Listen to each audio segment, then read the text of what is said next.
Hello and welcome back to my RC channel. I'm Andy RC and today I'm going to talk a little bit more about the Tyro99, which is a $99 5-inch race drone, and previously on the channel I did my 10-minute build video on it, and I see a lot of questions, should I get this thing? And I think the answer is yes. You know, it's what, 77 GBP or $99, and you get a lot of stuff for the money. Now, whether this should be your first quadcopter or not, I would say definitely not. I would say there are two routes to getting to this guy.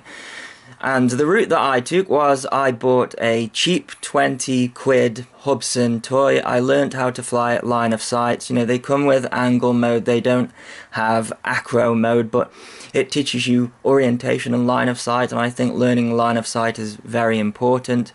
And then after that you can pick up one of the bind and fly brushed models, you know, the QX series, or maybe even go at a tiny whoop route and get your cheap, you know, EV800D goggles and probably a FlySky transmitter, whether it's the i6X or the i6S.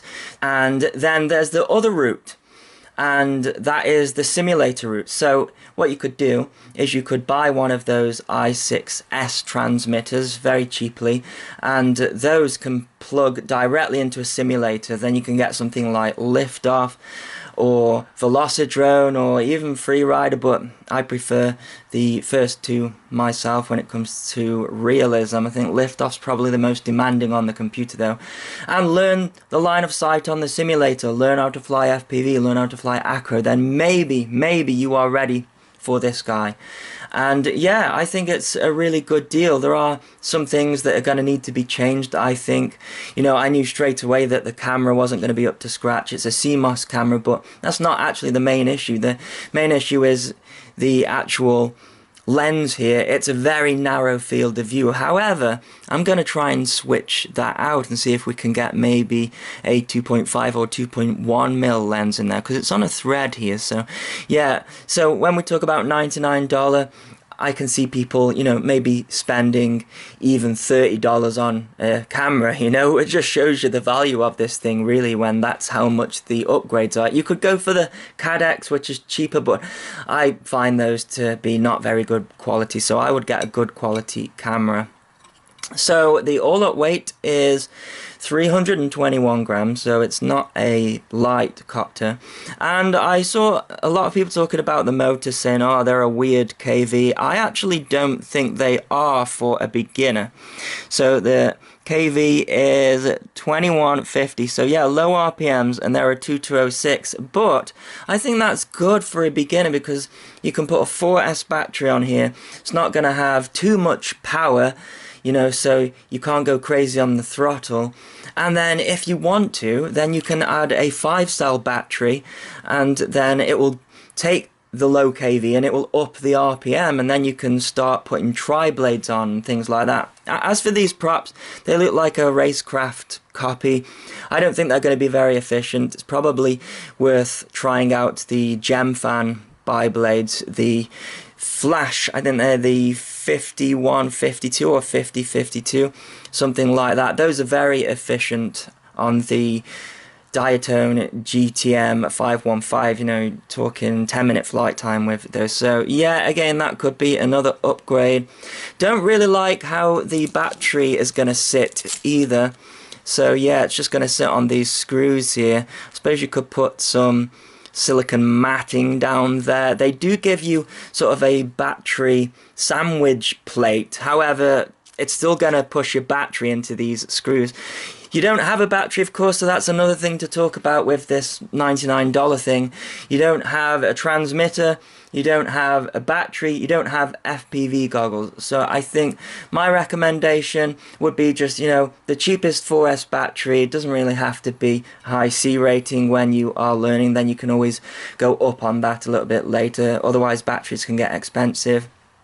The transmitter, I would recommend, as I say, the FlySky i6X or the i6S. Those are very cheap and easy to set up, and you get a receiver with those as well.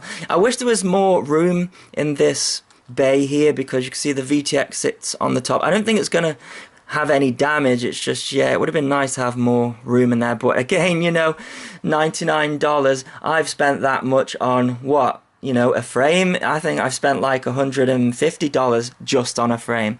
So yeah, I think it's a little bit misleading when you say $99 drone, you need a receiver, you need all of those things, and you know, you're probably looking at more like, you know, a $200 to $220 drone if you go for the lowest price components when it comes to FPV goggles and you transmit it and things like that. You know, I don't want to sort of say, oh yeah, this is a cheap hobby. It's not, but the cheaper that you can start, the better, I think, because you know, you're not going to care so much if you smash this thing up because it didn't cost so much.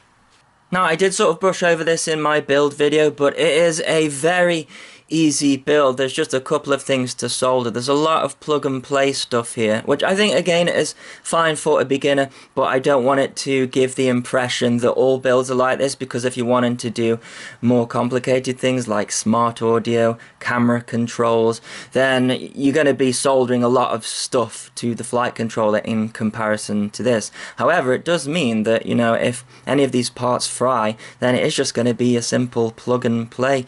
And in general, I think this is a brilliant buy, and it's a good thing for the hobby. I've seen a few comments around the forums and YouTube talking about, you know, the quality of the components, and you know what, the quality of this is pretty good. We've got a naked bottom motor here, and you know, I'm not seeing any sort of dings or anything like that, or any like paint. Sometimes they paint the motors. If these are painted, then they're painted very nicely. And this is the thing with this hobby, I have spent a fortune on top-notch components, and those have blown up, fried, burnt, just as, you know, the cheaper components have. So I think if you are starting out, I really don't recommend going for the high price stuff, because even if they don't burn and fry when you're soldering it all up or flying it, you know, you're gonna be crashing this when you are starting out, and you don't want to be crashing $1,000 copter. You know, the copter I built recently, my full KISS Alien, yeah, it comes to about $900 when it's finished, against $100. If I'm practicing, I'm gonna pit this guy every single time. So there you go, those are my thoughts on the Tyro99. I'll link it below if you wish to get one. I'm going to be doing more content with this. I'm going to be doing a test flight and do FPV with it and set it up. Sadly, the weather is not playing ball at the moment as we approach the autumn. But as always, thanks so much for watching. Please continue to subscribe. Cheers.